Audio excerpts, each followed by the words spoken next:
Bonjour à tous, avec l'aide de Dieu, nous allons étudier le traité Megillah d'Afrav Bet, Amoud Bet 22.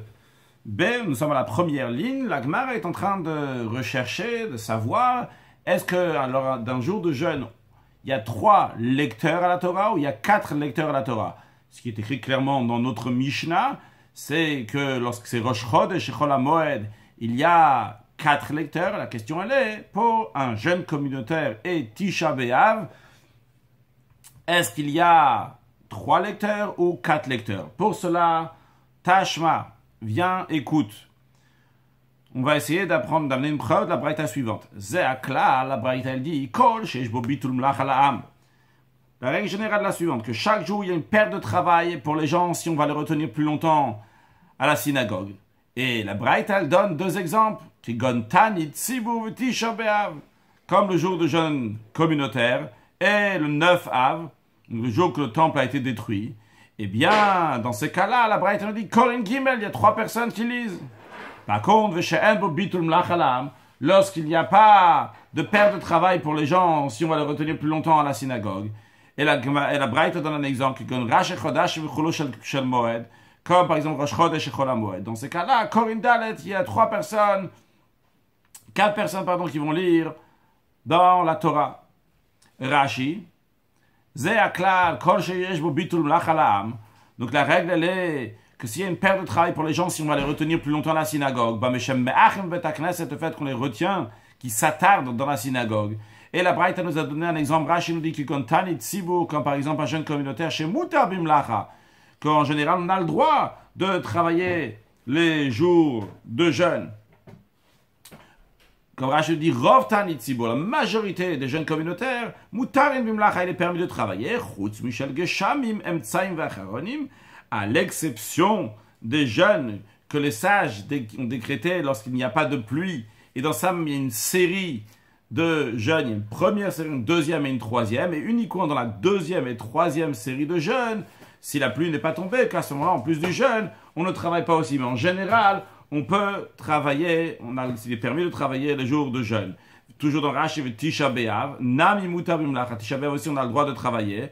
Et la B'Makom Shenag, ou uniquement dans les endroits où il est usage de ne pas travailler, qu'à ce moment-là on ne travaille pas le 9e jour du mois de Av. Maintenant, Rashi nous dit encore un point, donc, pas encore un point, donc, mais la suite de ce qu'on vient de voir, que quand c'est Rosh Chodesh et Chol HaMoed, qu'à ce moment-là, il n'y a pas de bitul mlacha, il n'y a pas de perte de travail pour les gens si on le retient longtemps à la synagogue. Rashi va nous expliquer en quoi le Rosh Chodesh, il n'y a pas de perte de travail pour les gens. Rosh Chodashim, en bo bitul mlacha kolkach, il n'y a pas tellement de bitul mlacha, d'annulation de travail, de perte de travail pour les gens. Pourquoi? Parce que les femmes ne font pas de travail le jour de Rosh Chodesh. Ainsi aussi, il est dit dans le traité Rosh Hashanah, à propos donc des torches qu'ils mettaient sur les montagnes, d'une montagne à l'autre pour informer que aujourd'hui le jour qui est passé, c'était Rosh Chodesh. Et donc pour les gens, vous voulez informer donc tout le monde qui vont savoir quand est-ce que le tribunal a fait Rosh Chodesh. Pour expliquer un peu plus, on sait que le cycle lunaire, c'est 29 jours et demi. Mais Rosh Chodesh, ça commence pas en plein milieu d'un jour. Donc tu ne peux pas commencer Rosh Chodesh au bout de 29 jours et demi, que l'autre moitié de la journée va être Rosh Chodesh. Ça doit être un jour de Rosh Chodesh. C'est la raison pour laquelle que des fois le mois il a 29 jours, des fois le mois il a 30 jours. Puisque le cycle lunaire est 29 et demi. Donc 29 et demi plus 29 et demi, ça fait 59. Si on le va diviser en deux, on va couper ça en 29 et 30. Donc des fois, le mois il a 30 jours, des fois le mois il a 29 jours. Maintenant, lorsque le mois il a 30 jours, donc le 31e jour, c'est le premier jour de Rosh Chodesh. Maintenant, pour informer les gens quand est-ce que c'était Rosh Chodesh, quand est-ce qu'ils informaient donc avec les torches, ils se mettaient sur une montagne et ceux qui sont sur l'autre montagne d'après, donc eux aussi vont mettre des torches, etc. pour informer tout le monde. Ils informaient uniquement lorsque le 30e jour c'était Rosh Chodesh, c'est-à-dire lorsqu'il y avait le mois, il avait 29 jours, et le 30e jour c'était Rosh Chodesh. À la fin de la 30e journée, donc dans notre mois, à la fin du premier jour de Rosh Chodesh, ils mettaient ces torches-là, et ils faisaient donc uniquement lorsqu'il y avait 29 jours dans le mois, et le 30e jour, c'était Rosh Chodesh. Tu ne faisais pas ça lorsqu'il y avait 30 jours dans le mois précédent, que le 31e jour, c'est Rosh Chodesh. Pourquoi? Parce que pour les gens, ils vont pas avoir une perte de travail, parce que si on va les faire attendre donc jusqu'au lendemain, ils vont attendre encore et encore. Ils vont dire, tiens, peut-être qu'il n'y a pas eu encore Rosh Chodesh.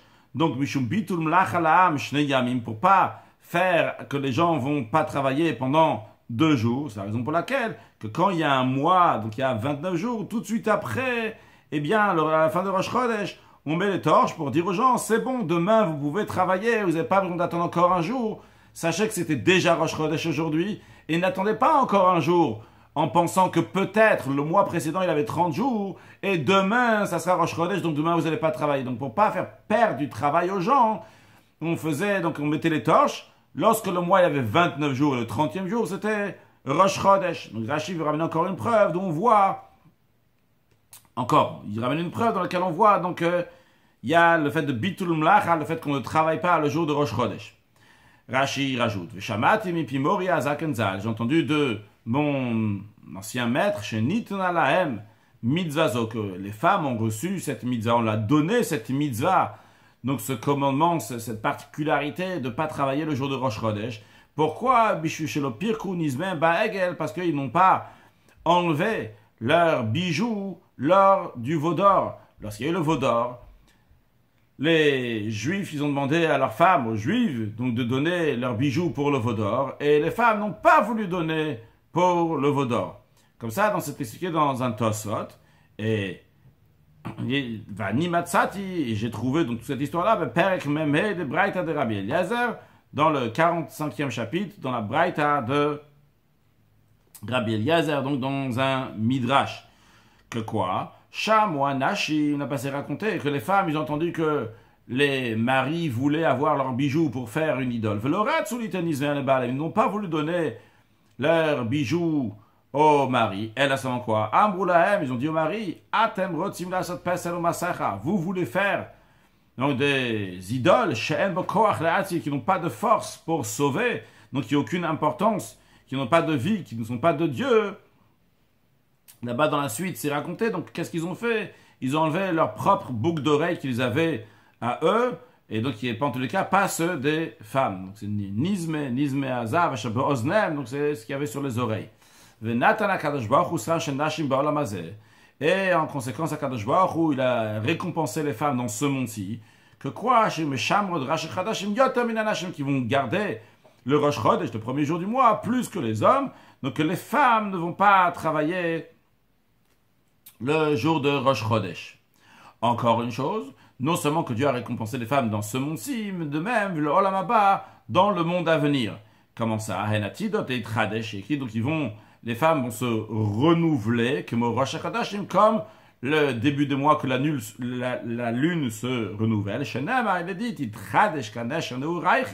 que tu vas renouveler comme un aigle ta jeunesse. Dans certains commentaires, c'est dit que ce renouvellement, c'est que lorsque Mashiach va venir dans le temps futur, que les vieilles dames vont redevenir jeunes. Ad kan, jusqu'à là, donc, sont les paroles de Tosfot. Mika Mesayo, Rashi dit qu'il y a un verset qui aide ce que son maître dit, que Rosh Chodesh, c'est un jour dans lequel on ne travaille pas. Dictive, il est écrit dans l'histoire avec David Amelech, avant qu'il devienne roi, et son ami Yehonatan, donc qui était son ami, qui était le fils du roi Shaoul. Quand ils sont en train de discuter là-bas, ils disent l'endroit où tu t'es caché, Beyom Hamas, dans le jour de l'action, dans le jour du travail. Le jour du travail faisant référence à la veille de Rosh Chodesh. La veille de Rosh Chodesh est appelée le jour du travail, contrairement au jour de Rosh Chodesh, qui n'est pas un jour de travail.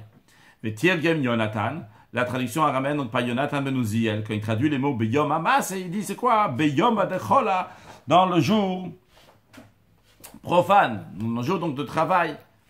Vehatamnam, il là-bas aussi, Gabe Rosh Chodesh Kae. Là-bas, ça parle donc à propos de Rosh Chodesh, c'est-à-dire que par rapport à Rosh Chodesh, le jour d'avant, c'est considéré le Yom Hamas, c'est le jour de travail, un jour profane. La preuve, donc, c'est que c'est la veille de Rosh Chodesh. De Kamarle, quand il lui a dit Macha Chodesh, il lui a dit demain, c'est le Chodesh Rosh Chodesh. Mais car elle est Erev Rosh Chodesh, on voit que la veille de Rosh Chodesh, comment il appelle ça? Yom Hamas, c'est le jour de l'action. Alma, qu'est-ce qu'on voit? on voit que Rosh Chodesh la Yevamase, on voit que le premier jour du mois, ce n'est pas un jour d'action, ce n'est pas un jour où on fait du travail comme en semaine. Donc ça en ce qui concerne Rosh Chodesh. Dans la Gemara, on a dit que Rosh Chodesh, il y a 4 personnes qui lisent parce qu'il n'y a pas une paire de travail. En ce qui concerne Chol HaMoed, il y a 4 personnes qui lisent parce qu'il n'y a pas de paire de travail non plus. Alors Rashi nous dit, au Moed Nam, il a vu tout le Mlach Alaam. Le jour de fête aussi. Ce demi-fête, comme vous appeler ça, en tout cas le Chol HaMoed, c'est pas un jour dans lequel il y a une paire de travail pour les gens. Pourquoi? Parce qu'ils viennent à la synagogue plus que les jours de la semaine. Donc en vérité, dans tous les cas, on peut lire encore plus. On peut lire encore plus, même que 4, mais on ne veut pas rajouter plus. Pourquoi? Le fichier Enosim Bumlacha, il y a comme un certain travail, littéralement, le fichier Enosim Bumlacha, on ne fait pas travailler à Chol HaMoed, elle est uniquement lorsqu'il y a quelque chose donc, qui est perdu, c'est-à-dire que si on ne va pas s'en occuper tout de suite, la chose va être perdue, bien dans ce cas-là, on peut s'en occuper tout de suite, même pendant Chol HaMoed. En tous les cas, donc, on voit ici, clairement, dans cette braïta, qui a écrit, qu'en ce qui concerne, donc, Tanit Sibur et Tisha B'Av, le jeûne communautaire et le 9e jour du mois de Av, que comment on fait? On lit.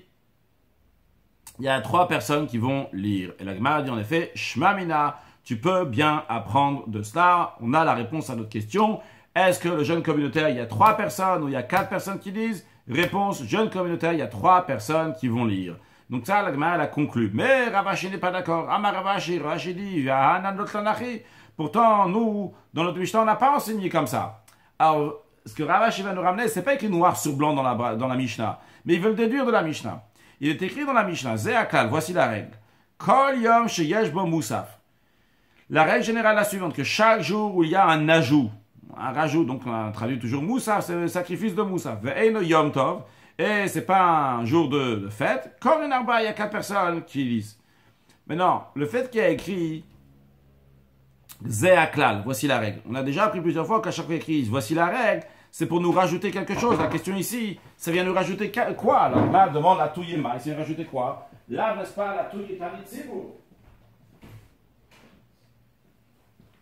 N'est-ce pas? C'est pour rajouter, pour inclure le jeûne communautaire, que le jeûne communautaire, lui aussi, on va lire 4 personnes. Le Tisha B'Av, le 9e jour du mois de Av, que ça aussi, il y a 4 personnes qui vont lire.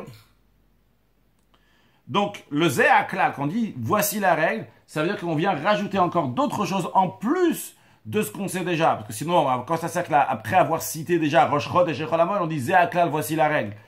Et on sait déjà. Et si on dit voici la règle, c'est pour nous rajouter quelque chose. Donc, Ravashi nous dit qu'est-ce qu'on vient rajouter en disant voici la règle? La réponse elle est, d'après Ravashi, que ça vient rajouter le Tanit Sibur et Tisha B'Av, que le jeûne communautaire le 9e jour du mois de Av, que là aussi, il y a 4 personnes qui vont lire.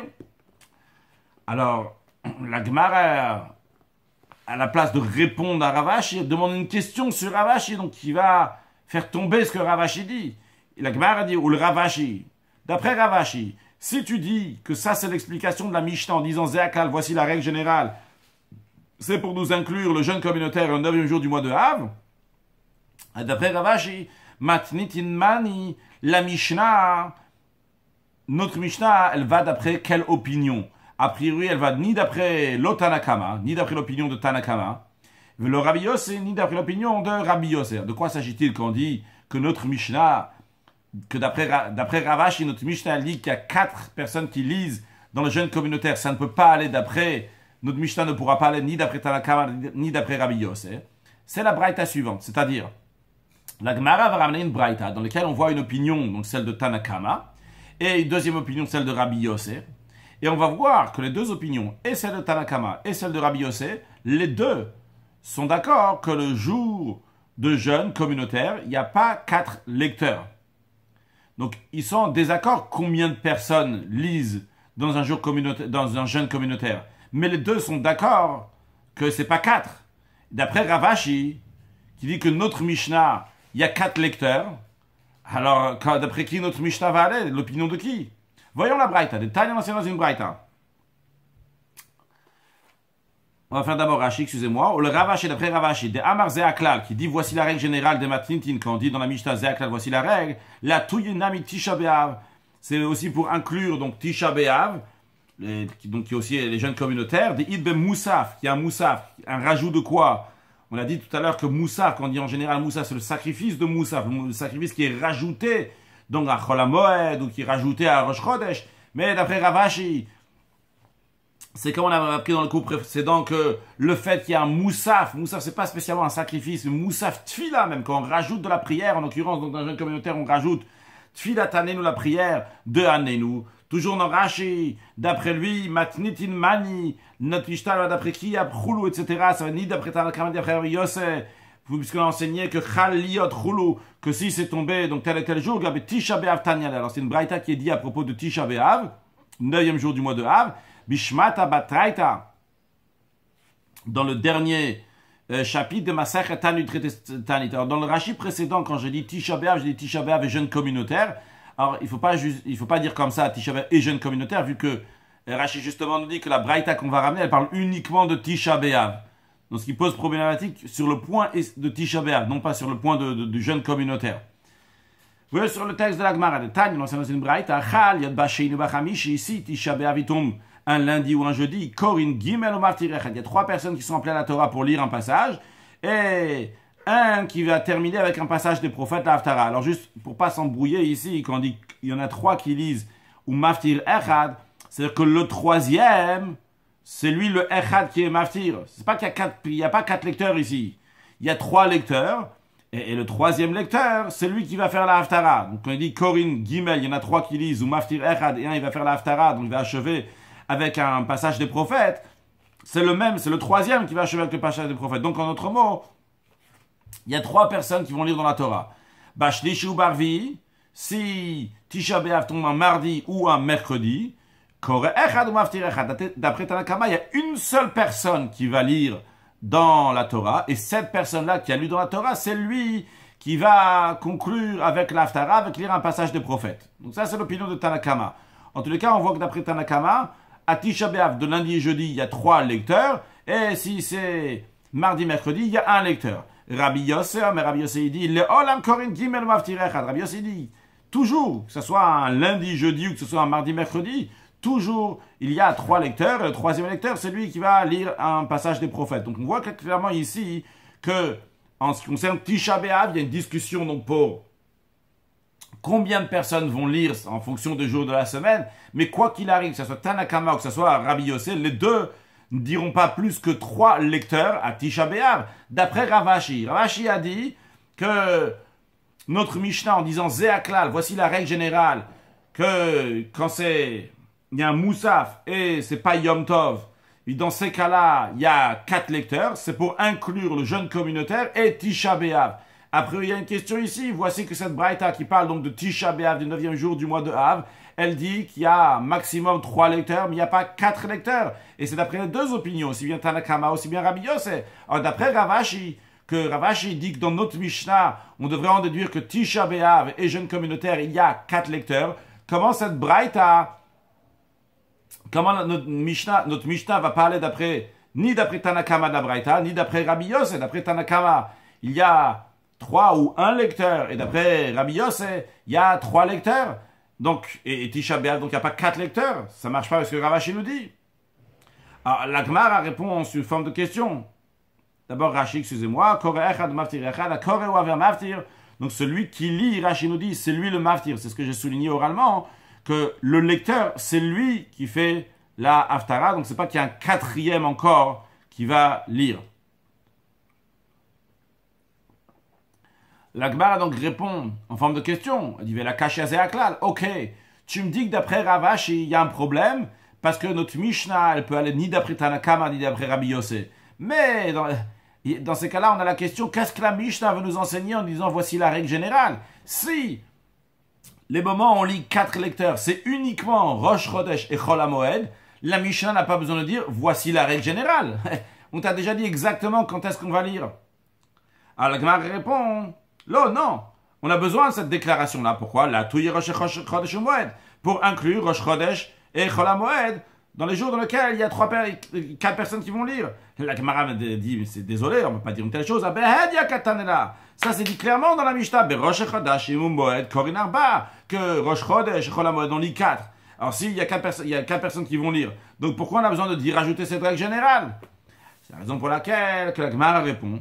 Elle va dire comme ça. Donc pas comme Ravashi. On va expliquer qu'est-ce qu'on veut dire en disant Zéakal, voici la règle générale. Simana be'alma yaïv. On est en train de nous donner ici un signe, une règle. Deloteima yom tov echulu shel moed ki ada deninu. Pour pas que tu fasses l'erreur, pour pas que tu vas dire, l'otema, pour pas que tu vas dire que le jour de fête et Chol HaMoed sont identiques. Ça fait partie de la même fête. Sukkot il commence, tu continues avec Chol HaMoed, c'est encore Sukkot. Pesach il commence, tu continues avec Chol HaMoed, c'est aussi Pesach. Donc tu vas dire c'est la même chose. Si tu vas dire c'est la même chose, alors tu vas faire le même lecteur aussi bien pour Yom Tov, aussi bien Chol HaMoed. Pour pas faire cette erreur, donc pour se rappeler de ce qui est dit clairement dans la Mishnah, en effet c'est dit clairement, mais pour pas que tu vas t'embrouiller, la raison pour laquelle on te dit on te dit voilà, prends cette règle là dans ta main, prends cette règle générale, rappelle-toi de cette règle générale. Il y a une règle, comment il y a 3 lecteurs, 4 lecteurs, etc. La règle est la suivante: Kol de tafel et milton mechavre. Toujours que tu comportes un élément supplémentaire que l'autre jour, eh bien, tafel et gavre yetera, tu lui rajoutes encore une personne qui va lire dans la Torah. Ça, c'est la règle que tu dois te rappeler. Hilka, c'est la raison pour laquelle que Rosh Chodesh ou Moed, que Rosh Chodesh et Chol HaMoed, Ika Korban Moussaf, qui a le sacrifice de Moussaf, Korinarba, il n'y a 4 personnes qui vont lire un passage. Après Yom Tov, le jour de fête, il y a quelque chose de plus, que des Asobasiat Mlacha, le jour de Yom Tov, on n'a pas le droit de travailler. Eh bien, Chamisha, vu qu'il y a quelque chose de plus par rapport à Chol HaMoed, c'est la raison pour laquelle il y a encore un lecteur. Donc, il y a 5 lecteurs. Beyom HaKippurim, une étape plus haute, le jour de Kippour, des Anush Karet, que si quelqu'un il profane ce jour, il n'a pas appliqué ce qu'il faut le jour de Kippour, Chaz Shalom, il est coupable de retranchement, donc une mort prématurée. Eh bien, Shisha, dans ce cas-là, il y a 6 personnes qui vont lire la Torah. Après, Shabbat, qui est encore plus strict, parce que Shabbat, des Ika Isoskila, Shabbat, si quelqu'un a transgressé le Shabbat, il a la peine de mort par lapidation. C'est-à-dire, en plus du fait que quand quelqu'un a fait pour le Shabbat quelque chose, il a fait intentionnellement, il a transgressé Shabbat, il est coupable de retranchement s'il n'y avait pas de témoin et d'avertissement. S'il y avait témoin et avertissement, en plus de ça, il y a ce qu'il a, donc il est lapidé, ce qui n'est pas le cas à Kippour. Donc Shabbat, il a quelque chose de plus. C'est la raison pour laquelle il y a 7 lecteurs. Donc, pour revenir à ce qu'on est en train de dire, quelle est la raison pourquoi la Mishnah rajoute Zeh Haklal? Voici la règle. Et si c'est un jour donc, dans lequel il y a Moussaf et c'est pas Yom Tov, c'est pour te dire, fais pas d'embrouille entre Chol HaMoed et Yom Tov. Rappelle-toi que Chol HaMoed il est différent de Yom Tov. Pourquoi? Parce que Yom Tov il a quelque chose de plus que Chol HaMoed. C'est quoi la chose qui rentre plus pendant Yom Tov? Yom Tov c'est qu'on n'a pas le droit de travailler, tandis que Chol HaMoed, il y a le droit de travailler si c'est quelque chose Mlechet Davara Avel, quelque chose qui va être perdu. Maintenant, même dans Yom Tov, bien qu'on n'a pas le droit de travailler, quelqu'un qui a transgressé, il mérite Chaz Shalom, donc les 39 coups de fouet. Mais il n'est pas coupable de mort. Kippour, il est coupable de mort, donc de mort prématurée, donc de karet. Et si c'est Shabbat, il est la peine de mort de lapidation. C'est la raison pour laquelle que Yom Tov, il y a 5 lecteurs, Kippour 6 et Shabbat 7. Rashi, Kol de Tafel Milton Mechave. Donc toujours qui comporte un élément de plus qu'un autre. Kol Yoma Odef Davar Mechave. Chaque jour qui comporte un élément de plus que son ami que l'autre jour. Eh bien, on rajoute encore un lecteur. Bien, donc on a fini, donc on a résolu notre problème, notre question qu'on avait en ce qui concerne un jeune communautaire. Un jeune communautaire et Tisha B'Av, il y a 3 lecteurs, il n'y a pas 4. Dans le cours précédent, quand on était en train d'essayer de trouver la solution, est-ce qu'il y a 3 lecteurs ou 4 lecteurs d'un jeune communautaire, on a raconté une histoire avec Rav lorsqu'il est arrivé, il était donc à Bavel, alors que c'était un jeune communautaire, et le comportement de Rav. Dans le comportement de Rav, nous avons vu 2 parties. Une première partie, donc, qui parlait de ce, lorsqu'il a lu dans la Torah, et la deuxième partie qui nous parlait sur Nefilat Apayim. Donc, la première partie, donc, lorsqu'il a lu dans la Torah, avec la bénédiction avant et pas après, nous l'avons déjà discuté dans le cours précédent. Maintenant, la Gemara va s'arrêter pour discuter la deuxième partie de l'anecdote, ce qui s'est passé avec Rav lorsqu'il était à Bavel. Voyons, Goufa, donc on dit Goufa, c'est le corps même, le texte même, on revient sur le texte, sur l'histoire qu'on a déjà vue avant. Rav, Ikla le Bavel, Rav il s'est rendu à Bavel Betani Tzibur, c'était un jeune communautaire. Kam, il s'est levé, Kara Besivra, il a lu dans le rouleau de la Torah, on nous a dit que Patar Barir, lorsqu'il a commencé, avant d'entamer la lecture, il a récité la bénédiction, puis Khatam, après, il a conclu donc sa lecture, Velo Barir, et il n'a pas conclu avec une bénédiction. Donc, cette première partie de l'histoire, on l'a discuté dans le cours précédent.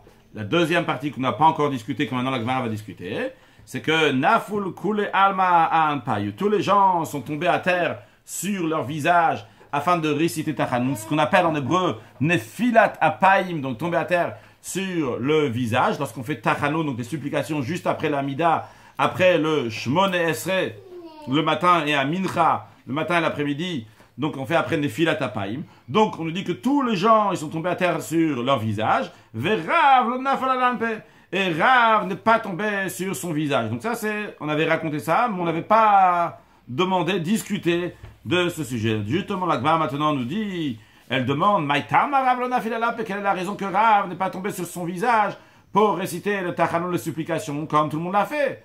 La Gemara répond, Ritz Pachela Valimaita, le sol de l'endroit était en pierre. Tanya, c'est dans une braïta.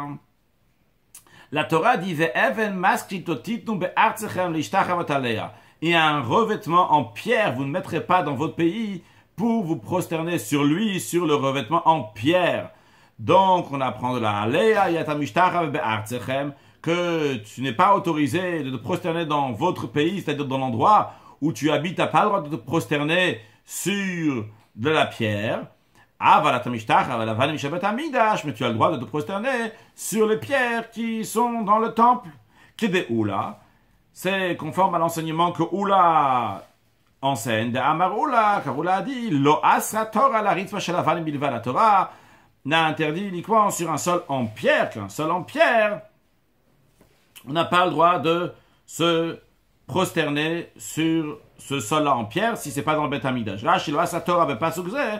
Et la Sheloya sur Ritzvat Avanim, que la parole de faire un sol en pierre, Bet Knesset dans une synagogue, Dugmat Shel Midash, en ressemblance à ce qu'il y a dans le temple. Le temple, c'est le temple, donc ce que tu trouves ailleurs, eh bien, tu n'as pas le droit de faire donc tu n'as pas le droit de te prosterner sur un sol qui est en pierre. Donc c'est la raison pour laquelle que Rav s'est pas prosterné, il n'a pas fait son filat apaim là-bas. Pourquoi il n'a pas fait tomber à terre son visage? Parce que le sol, il était en pierre. La Gemara demande dans ces cas-là, Rav. Pourquoi en particulier Rav? C'est pas juste Rav qui ne devait pas faire des filat apaim. On ne va pas traduire à chaque fois des filat apaim, donc en tout cas faire tomber à terre le visage. Donc pourquoi seulement Rav n'a pas fait des filat apaim? Afinu kulunami. Tous les membres de l'assemblée aussi ne devraient pas faire des filat apaim. Vu que le sol, il est en pierre et on n'a pas le droit de faire sur un sol qui est en pierre. Mara répond... Kamed de Rav, le sol en pierre était uniquement devant Rav, mais pas devant les autres membres de l'Assemblée. C'est la raison pour laquelle que Rav lui pouvait pas faire Nefilat Apaim, mais les autres membres de l'Assemblée pouvaient oui faire Nefilat Apaim, mais en effet ils ont fait Nefilat Apaim. La Gemara demande, Rav il aurait quand même pu faire Nefilat Apaim, comment?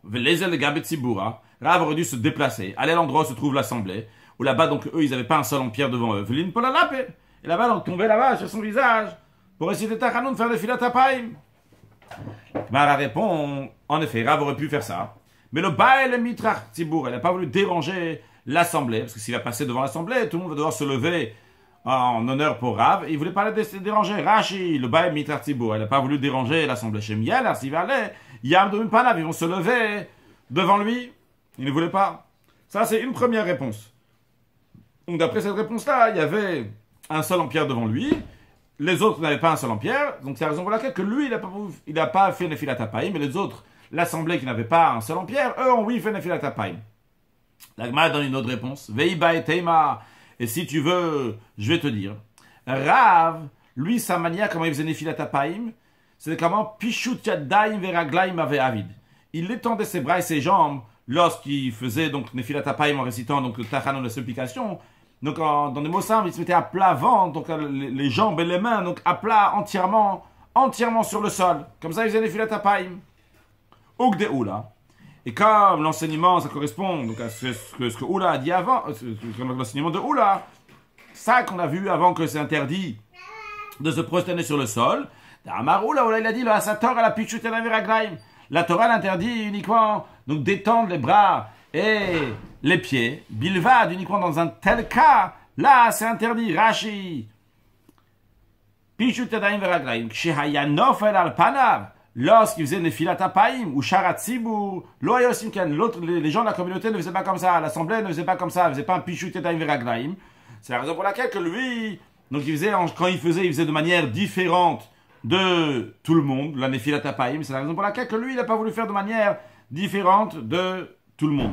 Juste à noter que d'après cette réponse de la Gemara, il est permis de se prosterner partiellement sur un sol en pierre, même d'après la loi rabbinique, juste que Rav, lui, quand il faisait les filat apayim, il s'étendait totalement. Et vu que ça totalement, ça uniquement, c'est interdit. Mais faire les filat apayim, juste mettre le visage à terre, sans se prosterner totalement, sans s'étaler, donc, sans s'étendre sur le sol, ça c'est, oui, permis, d'après cette deuxième réponse. Donc, quand Agmal demande, Rav aurait pu faire comme tout le monde. Donc, ça veut faire les filat apayim, tomber sur son visage comme les autres membres, donc sans étendre ses mains et ses jambes, juste de faire des filat apayim, de mettre donc le visage sur le sol, mais sans s'étendre totalement. Agmal répond, il n'a pas voulu changer de sa coutume. Rashi, l'homme chan et l'ayarot, c'est le chan de minag. Il n'a pas voulu changer de sa coutume, que s'il fait tachanoun, eh bien la manière qu'il va faire tachanonim, donc de la supplication, c'est d'étendre les bras et les jambes. Troisième réponse, Iba et Tema, la dit si tu préfères, je peux te répondre encore une autre réponse. Pourquoi Rav, il n'a pas fait Nefilat Apayim? Pourquoi? Parce que Adam Chashushan est une personne importante, c'est différent des autres personnes. Pourquoi elle est différente et pourquoi elle ne peut pas toujours faire? Elle ne peut pas toujours faire Nefilat Apayim que de Rabbi Elazar. Comme l'enseignement de Rabbi Elazar. Rabbi Elazar, il a dit Adam Chashuv Rachel Lipol al Panav. Une personne importante, elle n'a pas le droit de tomber sur son visage. Elle a une kenane, uniquement s'il est sûr que sa prière sera exaucée. Comment il peut être sûr? Rashi nous dit Veiba itema. Si tu veux, je vais te dire Lo yaraki Lipol al Panav. Rav n'avait pas l'habitude donc de faire les filat apayim. Et Rashi nous explique, il dit, le Bach rajoute klal, il dit pour la panav klal, donc jamais lui faisait des filat apayim en public. Klomar, c'est-à-dire, Shaya Adam Chashou, il était quelqu'un d'important. Et non, non, fallait le panav. Donc il faisait pas des filat apayim. Pourquoi? Parce que Rabbi Lazar nous enseigne, comme l'enseignement de Rabbi Lazar, qui dit que un homme important, il n'a pas le droit de tomber sur son visage uniquement la imken nana. Qu'est-ce que ça veut dire? Nanes, uniquement s'il est sûr qu'on va lui répondre qu'il va être exaucé. Que l'homme a racheté nous dit, c'est-à-dire qu'il est sûr de ses actions, de ce comportement. Il est sûr qu'Hachem va exaucer sa prière vu de son haut niveau de piété. D'où on apprend ça? D'où on apprend que quelqu'un qui est important, il doit être sûr qu'il va être exaucé pour faire des filat apayim. Qui Yeshua Binoun. Comme Yeshua Binoun dictive, il est écrit à propos de Yeshua Binoun. Lorsque le peuple juif avait commencé donc la conquête de la terre d'Israël, ils avaient fait la conquête de Yericho, après il y avait la conquête de Haï, et là-bas, donc, vu que les Juifs avaient fauté, il y avait Achan qui avait pris du butin. C'est la raison pour laquelle, quand ils sont partis faire la guerre à Haï, il y a des Juifs qui sont morts. Et suite à ça, Yoshua, il a fait des filat apayim pour prier, exaucer Dieu. Et Dieu lui a dit, dictive, il est écrit, va yomer Hashem Yeshua. Dieu a dit Yeshua, kumlach, lève-toi, vegomer, etc. Donc, d'après certains commentaires, l'explication ici, elle est que, il lui a dit, qu'est-ce que tu tombes sur ton visage? Tu ne dois pas le faire. Pourquoi tu ne dois pas le faire? Tu dois le faire uniquement quand tu es sûr que tu vas être exaucé. Mais ici, vu que le peuple juif a fauté, tu n'es pas sûr que tu vas être exaucé. Donc, dans ce cas-là, tu ne devrais pas le faire. Comme ça, certains expliquent ici. Rashi quand Dieu dit à Yeshua, pourquoi tu tombes sur ton visage, sous-entendu que vu que c'est un dame chachouv, c'est un quelqu'un d'important, il ne doit pas faire ça s'il n'est pas sûr qu'on va lui répondre. Ok, donc en tous les cas, on a vu pourquoi Rav, il n'a pas fait Nefilat Apayim. On a vu trois manières comment expliquer la raison pourquoi Rav, il n'a pas fait Nefilat Apayim. Maintenant, vu qu'on a parlé de Nefilat Apayim, de s'étendre totalement, la Gemara, elle va citer une braïta qui définit les différentes manières de se prosterner. Tanoura Banan, ça j'ai enseigné. L'expression quand on dit Kida, Rashi Kida Amura Becholma, comme l'expression de Kida, c'est une sorte de manière de se prosterner qui est dit dans tout endroit. Eina El Alapayim, c'est uniquement sur le visage. Ça signifie c'est quelqu'un qui s'incline sur le visage. C'est-à-dire que la personne, donc, elle est debout, elle baisse sa tête, elle s'appuie par terre avec ses pouces et elle met son visage sur le sol. Ça, c'est Kida. Shenemar, il est dit, Tikod bat sheva paim eretz il y a écrit que Beth-Sheva s'est incliné sur son visage à terre. Donc, ça, c'est l'expression là-bas, c'est Vatikot, Tikot qui vient du langage de Kida. Puis, Kiria, l'expression de Kiria, s'agenouiller, donc c'est Al-Birkaim, c'est sur les genoux. Donc, se baisser sur les genoux. Vechano Omer, et ainsi le verset dit, Mikroa Al-Birkav. Le verset dit donc de s'agenouiller sur les genoux. Donc, c'est manière de se prosterner en s'agenouillant, et aussi, donc, le visage arrive au sol aussi. Puis, troisième manière, c'est Hishtachava, donc se prosterner. Zopishut yadai veraglaim, ça signifie donc étendre les bras et les jambes. D'où on apprend ça chez Nehemiah dans le verset. Lorsque Yaakov, il dit à son fils Yosef, suite à ses rêves, dans lesquels ses rêves faisaient allusion que son père, sa mère et ses frères allaient venir se prosterner. Et on dit, Yaakov a dit à son fils, est-ce que on a venir, moi et ta mère et tes frères, se prosterner devant toi sur le sol? Donc on voit, comme Rashi nous dit, que l'expression de Arza, mashma sous-entend que Kulo Shatuach Arza, qu'il est entièrement étendu sur le sol. Juste un instant, s'il vous plaît. Ok. Juste confirmer qu'en effet, dans le cri, quand ça genouille, la tête, le visage arrive bien au sol. C'est bien ça. Lévi, la Gemara, elle raconte que Lévi, donc quelqu'un qui s'appelait Lévi, Arve Kida Kamade Rabbi. Il a fait une démonstration de c'est quoi une Kida devant Rabbi. Ve'itla, et il est devenu boiteux. Rashi, Arve Kida, il a montré une Kida, et il est devenu boiteux. Qu'est-ce qui est tellement compliqué dans cela? La raison, elle est parce que pour faire ça, Noetz Goudlav, celui donc, qui se tient debout, et après il se baisse, il met juste ses pouces comme ça sur le sol, Ve'nishanalen, et il s'appuie sur les pouces, Ve'shoche, et il s'incline, Achenoshek et Tariswa, jusqu'à littéralement il embrasse le sol, dans le sens jusqu'à que son visage va toucher le sol, Ve'zokef, et il se relève. Mais Umitorsheno Yachol Leishain al Goudlav, vu quand il est en train de se relever, il ne peut pas s'appuyer, même pas sur ses pouces. Ve'nyadav Mesayototo, ses mains ne lève pas à se redresser biskifato lorsqu'il est en train de se redresser. Et il doit s'efforcer fortement sur les hanches. Donc ça fait une pression très forte sur les hanches. C'est la raison pour laquelle que Nitzla, c'est la raison pour laquelle qu'il est devenu boiteux. Où est-ce qu'il est devenu boiteux? Bouka de Atma. Dans la boule de la hanche. Donc c'est-à-dire il y a une boule qui est dans le bassin, la luxation fait. Donc cette boule donc, va ressortir du bassin. Donc il va faire donc, la boule qui est dans le bassin donc forme la hanche. Et qui, lorsqu'elle va sortir, ça va faire que la personne donc, va devenir boiteux. C'est ce qui est arrivé, malheureusement, à Lévi lorsqu'il a fait cette démonstration. La Gemara demande, est-ce que c'est vraiment ça qui a rendu Lévi boiteux, le fait qu'il a fait cette démonstration d'une kida? Voilà que Rabbi Lazar il a dit que qu'une personne ne doit jamais lancer des paroles. La tière, c'est de lancer des paroles, donc c'est des paroles fortes. Vers le haut, entre lui et Akadosh Baruch ou vers le ciel. Pourquoi il ne faut pas faire ça? Rabbi Lazar a dit,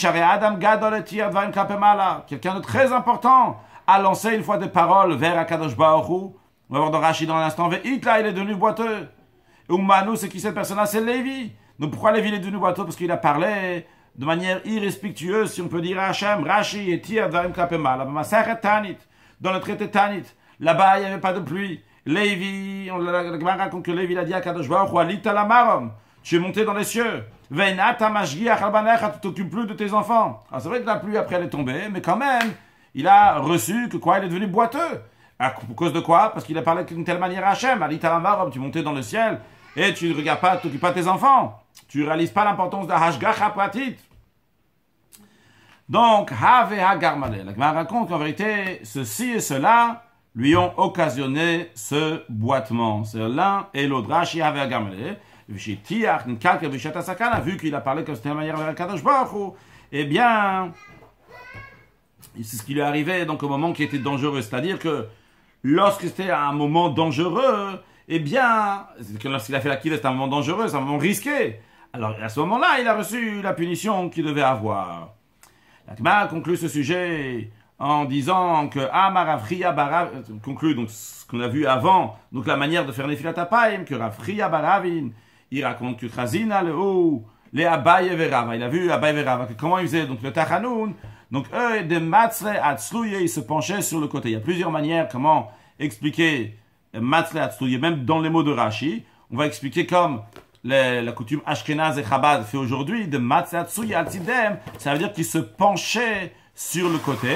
Donc comme on fait aujourd'hui, qu'on se penche sur le côté, qu'on fait donc comme ça, donc avec le visage, on se penche, en faisant donc Nefilat Apayim, pas vraiment qui tombe sur le visage, car en effet, quelqu'un d'important n'a pas le droit de faire Nefilat Apayim en public, à moins qu'il est sûr qu'on va lui répondre. Mais ça, c'est uniquement en public. S'il fait en privé, ça, il a le droit de le faire. On va conclure avec une halakha. Alors, ce qui concerne donc de ne pas travailler Rosh Chodesh, en effet, les femmes aujourd'hui ont la coutume donc de ne pas faire certaines choses le jour de Rosh Chodesh. En tous les cas, en ce qui concerne donc les hommes qui n'ont pas le droit de travailler Rosh Chodesh, on a vu qu'on apprend la Gemara juste le guir, ça comme ça, en tout cas de manière générale, on ne peut pas rentrer dans cette discussion-là. Qu'est-ce que ça change si les femmes ne travaillent pas Rosh Chodesh par rapport aux hommes? Alors certains veulent aller dire que, en effet, les femmes aussi doivent écouter la lecture de la Torah, et donc c'est pour eux qu'on ne veut pas trop tarder à la synagogue. Mais en tout cas, donc il y a une longue discussion sur ce sujet-là. Qu'est-ce que ça change en plus? Que Rashi dit que les femmes ne travaillent pas. Qu'est-ce que ça change pour les hommes qui sont en train d'écouter la Kriyat Torah si les femmes ils vont pas travailler? En tous les cas, en ce qui concerne donc c'est les hommes qui sont interdits de faire travailler Rosh Chodesh. Le Tosfot, il dit que bien sûr les hommes ils ont le droit de travailler Rosh Chodesh. Le Mordechai lui dit que un travail qui est difficile comme labourer, semer, c'est interdit même pour les hommes. Et comme ça aussi c'est sous-entendu le Tosfot de Rosh Hashanah. Mais il dit c'est pas mais Ikaradin, c'est la coutume qui est comme ça. Le Pri Chadash il écrit que les hommes ont l'habitude de ne pas faire le travail Rosh Chodesh. Eh bien ceux qui font ça, c'est une coutume qui est par erreur. De même dans Birkei Yosef, Sharet Tshuva. Ailleurs, dans Mamar Mordechai écrit que c'est une bonne coutume, même pour les hommes, mais il ne faut pas l'annuler. Dans Shut Yosef Ometz, et il ramène plein d'opinions des Rishonim qui pensent que il y a place, en tout cas, pour cette coutume-là, que les hommes ne vont pas travailler. Il dit qu'en effet, si un homme ne veut pas travailler, eh bien, il a le droit, c'est bien. De même avec le Ben Ishraï. Par contre, dans le Mishnah Brura, il dit comme le Pri Chadash, le Birkei Yosef, que la coutume donc, des hommes, c'est de ne pas travailler Rosh Chodesh, c'est une coutume qui est par erreur. Touré Even, lui, il dit un chidouche, il dit comme ça. Il dit à l'époque du Beth Amikdash, il y avait l'interdiction des hommes de travailler, mais ikaradin. D'après halachiquement, pourquoi? Parce qu'on amène un moussaf ce jour-là, et quand on amène un moussaf, donc c'est pour tout le peuple d'Israël, et c'est un jour de Yom Tov pour eux. Un jour de Yom Tov, en tous les cas, oui, c'est comme un jour de Yom Tov, donc il n'y a pas le droit de travailler ce jour-là, c'est la raison pour laquelle donc, il ne faut pas travailler à Rosh Chodesh, même pour les hommes, à l'époque du Beth Amikdash, même pas aujourd'hui. Conclure avec un sujet de Chassidut, on a parlé de Nefilat Apayim. Dans la Chassidut, c'est expliqué que le Nefilat Apayim, qui vient après l'Amida, c'est le niveau de Botit Bakun, qu'on s'attache totalement avec Akadosh Baruch Hu. C'est encore plus haut même que le Shmone Esre, que l'Amida qui est juste avant. Parce que dans le Nefilat Apayim, on dit Elecha Hashem Nafshi Esa, Hashem, je m'élève vers toi, que je m'unis totalement avec Akadosh Baruch Hu. Dans le Shmone Esre, je deviens un keli, un réceptacle pour recevoir la Gdusha d'Akadosh Baruch Hu, mais je ne suis pas encore totalement uni avec Akadosh Baruch Hu. Ce qui fait que dans la suite de la journée, après Chaz Shalom, on peut se séparer d'Akadosh Baruch Hu.